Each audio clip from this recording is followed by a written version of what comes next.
సర్వశక్తిపతి మీకు వందనాలయ్యా. ఈ సమయంలో ఇందిరాని మీ చేతులకు అప్పగిస్తున్నాను. ఈ దినం నుండి అక్సాని నీ బిడ్డ పేరు మారుస్తూ ఉన్నాం. ఇదిగో నా తండ్రి, మీకు మహిమకరంగా ఈ దినం నుండి బిడ్డ జీవించుటకు సహాయం చేయండి.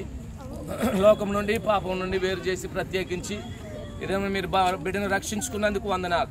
నమ్మి బాప్తీసం పొందిన వాడు రక్షింపబడిన, నమ్మని వానికి శిక్ష విధింపబడినని మీ లేఖనంలో చెప్పబడినట్టుగా ఇదిగో ఈ లోకంలో ఎంతో మందికి లేని గొప్ప ధన్యత నీ బిడ్డకు మీరు అనుగ్రహించినందుకు మీకు వందనాలు, స్తోత్రాలయ్యా.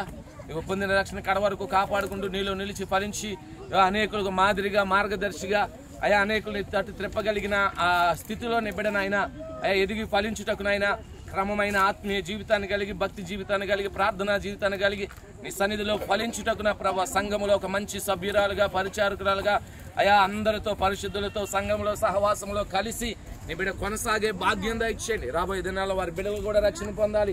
ఇదిగోనైనా వారి బంధువులు రక్షణ పొందాలి, కుటుంబం అంతా రక్షణ పొందాలి. అయ్యా ఇంకా సంఘంలో అనేకులు చేర్చబడాలి, నూతన ఆత్మలు రావాలి.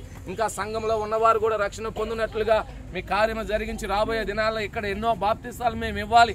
ఆ రీతిగా మీ కార్యమును జరిగించమని ఇంతవరకు మీరు మాకు తోడుగా ఉన్నారయ్యా. మరలా తిరిగి వెళ్తుండగా ఇదిగో మందిరానికి మేము తిరిగి వెళ్ళేంత వరకు కూడా మీ కృప మా అందరికీ తోడుంచి నడిపించమని, ఈ స్థలంలో ఉన్న ప్రతి ఒక్కరిని కూడా మీ చేతులకు అప్పగిస్తున్నానయ్యా. ఆశీర్వదించమని యేసు నామములో ప్రార్థిస్తున్నాను తండ్రి, ఆమేన్. ఓకే అమ్మా,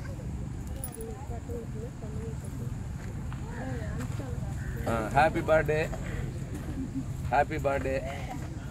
ఓకే పెట్టండి.